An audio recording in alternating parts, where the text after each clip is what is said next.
남성이라면 누구나 고민하는 전립선 질환, 화장실이 두렵거나 소변 참기가 어렵다면 전립선 질환을 의심할 수 있는데요. 젊은 남성의 경우 방치하기 일쑤입니다. 지금부터 전립선 질환에 대해 속속들이 알아보겠습니다.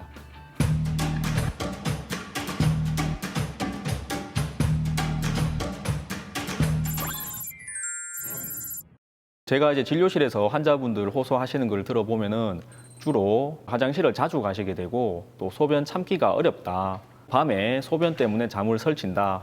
그다음 막상 화장실을 가도 소변이 금방 나오지 않고 기다리고 힘을 줘야 되고 소변을 나오더라도 소변이 끊어지고 약해서 속옷을 젖게 되고 이런 증상을 주로 호소하시게 되고 또 어떤 분들은 아무런 이유 없이 아랫배나 회음부가 묵직하고 불편한 느낌을 호소하기도 합니다. 전립선 암의 경우에는 또 우연히 발견돼서 오시는 분도 계십니다. 전립선 질환에서는 대표적으로 전립선염, 전립선 비대증, 전립선암을 들 수가 있는데요. 우선 전립선염은 어떠한 이유에서 전립선에 염증이 생기는 건데 주로 급성과 만성으로 나뉘게 됩니다. 급성은 세균이 갑자기 전립선에 들어와서 고열, 오한, 몸살, 그 다음에 소변에 관련된 여러 가지 증상을 갑자기 일으키게 되는 증상이고요. 만성은 이런 염증이 지속적으로 나타나게 되는 겁니다. 주로 소변 증상과 함께 회음부, 묵직함, 음낭통 이런 것들을 주로 호소하시게 되고요. 전립선 비대증이란 소변이 내려가는 요도를 둘러싸고 있는 전립선 조직이 비대해져서 요도를 압박하게 되어 여러 가지 소변 증상을 나타내게 되는 질환인데요. 주로 50대부터 이 조직이 커지기 시작해서 나이가 들에 따라 점점 더 커지게 됩니다.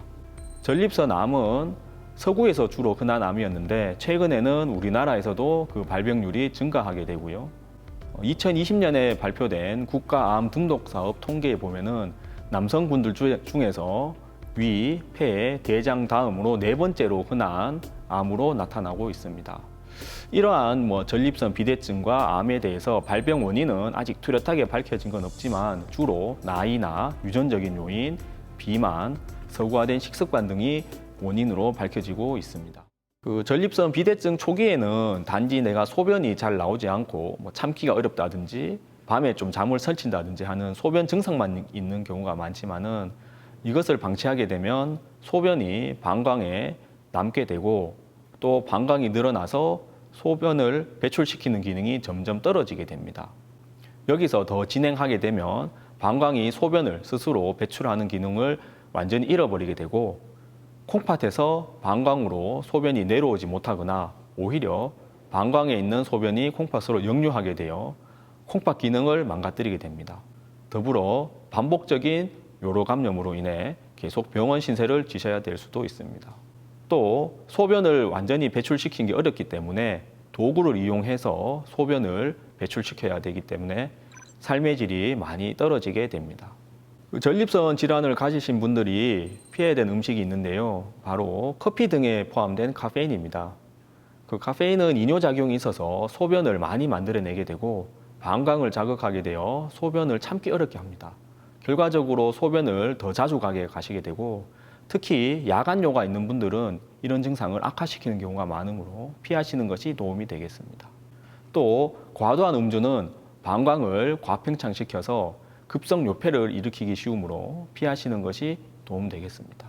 또 과도한 기름진 음식이나 육류 등은 피하시고 신선한 과일이나 섬유질이 많은 채소 등을 섭취하시는 것이 도움되겠습니다. 전립선염이 있는 분들은 특히 꽉 끼는 바지를 입는 것은 피하시는 게 좋고 과도한 자전거 타기, 오래 앉아있기 등 회음부에 자극을 가는 행위는 피하시는 게 좋습니다. 또 적절한 유산소 운동하고 스트레스를 줄이시는 것이 도움이 되겠습니다. 소변을 억지로 참는 것은 방광 기능을 떨어뜨릴 수 있으므로 가급적 피하시는 것이 좋고요. 또 야간뇨가 있는 분은 오후부터는 수분 섭취를 가능한 제한하시고 저염식을 하시는 것이 도움되겠습니다. 또 전립선 암 검사를 위해 50세 이상의 남성분이나 40세 이상의 가족력이 있는 분, 또 유전자 감수성이 있는 분은 PSA 검사를 주기적으로 받으시는 게 좋고요. 다만 얼마나 자주 PSA 검사를 받으시는 게 좋을지는 개인마다 차이가 있으므로 가까운 비뇨의학과에 가서 상담하시는 것이 권장됩니다. 전립선염의 경우, 급성의 경우는 항생제 치료와 입원 치료를 주로 하시게 되고 만성의 경우는 만성적인 관리가 필요합니다. 생활 습관 교정이 중요한데요. 꽉 끼는 바지를 입거나 회음부 자극을 줄이시는 게 필요하고요. 증상이 심할 때는 적절한 약물 치료와 좌욕을 하시는 것이 도움이 되겠습니다. 전립선 비대의 경우 대부분 약물 치료로 어느 정도 개선을 볼 수 있고요. 또 생활 습관 교정을 하시면 도움이 됩니다. 다만 약물 치료가 잘 듣지 않거나 개인의 건강 사정이 약물 치료를 지속할 수 없거나 또 개인의 성향에 따라서는 수술 치료로도 치료를 하실 수가 있습니다.